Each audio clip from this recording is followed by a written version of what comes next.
Another man doing a fantastic job, I think we all agree, is Marco. You're all over the place, right? I watched you last night in 3 different locations. So tell us about Iran. Well, first of all, the bottom line is Iran's never going to have a nuclear weapon. And if recent events have done anything, is just remind us once again that they are the world's leading sponsor of terrorism. And they can never have a nuclear weapon. Now, the president's preference, Mr. President, your preference is told us repeatedly, is always to negotiate these things and to figure out if you can have agreements. Diplomacy is always the first option.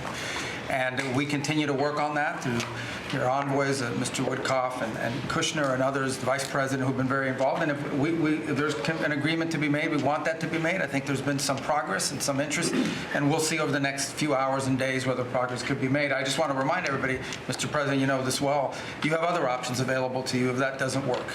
But the bottom line is that we prefer the negotiated diplomatic route, and we're going to give it every chance to succeed. I know you're giving it every chance to succeed, Mr. President, but here's the bottom line, because I keep getting asked, what is this all about? It's very simple. Iran and these people in charge of Iran can never have a nuclear weapon, and they will never have a nuclear weapon, and they most certainly will not have one as long as you're President of the United States. On that point, it's very clear. Just 2 quick things I want to touch upon. One, you touched upon the border and security. Part of securing our border is dealing with the people that are in this country unlawfully, many of whom do not want to go back to the country that they originally came from for a variety of reasons. Either we can't send them there or some judge ties us up. And one of the key things we have achieved is now 20 countries have signed third country national agreements, meaning these are safe countries where individuals who refuse to go back to their country of origin can be sent to that country instead. We've gotten 20 countries now around the world who have signed agreements that allow us to deport people to those places. What often happens when you go to the person who's here unlawfully and say, we're going to send you to this third country, is all of a sudden they decide they'd rather go back to their home country instead. So it gives the ability to enforce our laws, and we work very closely with the Department of Homeland Security on that front. Something else that I know is concerning people, because it's on the news, is Ebola. Our number one obligation, we're involved in foreign policy, but even our foreign policy, the number one priority of our foreign policy is to protect the American people. We cannot and will not allow any cases of Ebola to enter the United States. And so the State Department and other agencies represented here, the Centers for Disease Control, HHS, others, are working very, very hard to contain this crisis to the countries where it's currently located, particularly the Democratic Republic of the Congo. And so we've surged assistance to make sure that is being contained there.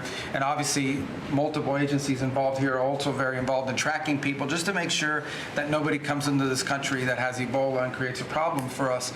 And we feel like we've got good efforts in place to do that, and Americans should feel assured that the President and his administration is doing everything we can to protect them on that front. My last point, you said I was all over the place. One of the places I stopped in last night was to initial the Trump Route for Prosperity in Armenia.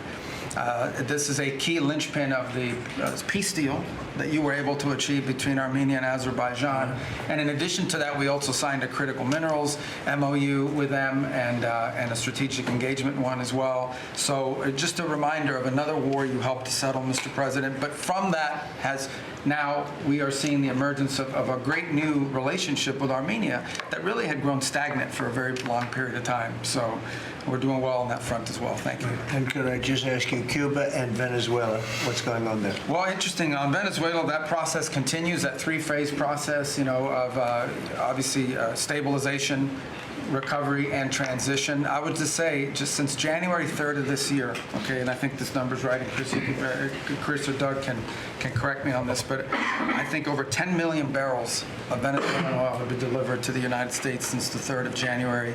That industry is being professionalized for the first time ever. It's going to the benefit of the Venezuelan people. They are selling oil in the market at market rates. The money's going to an account in the United States, controlled and monitored by Treasury, audited by KPMG, and it's for the first time ever the money's not being stolen. It's going to the benefit of the Venezuelan people. Cuba's in a lot of trouble because, unfortunately for them, it's run by a bunch of incompetent communists. And being communist is bad. Being an incompetent communist is like the worst.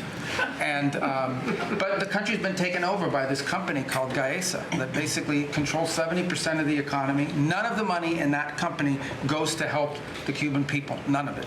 So we'll be talking to them. We'll be working on it. We want something good for the Cuban people, and hopefully there'll be a good outcome there for them. There needs to be. It's 90 miles from our shores. And having a failed state 90 miles from our shores is a threat to the national security of the United States.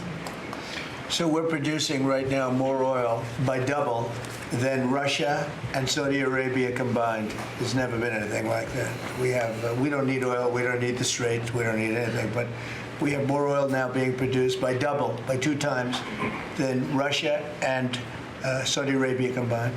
It's a great stat. Be sure to like and subscribe for all the Fox News latest on YouTube and catch full shows streaming now on Fox One.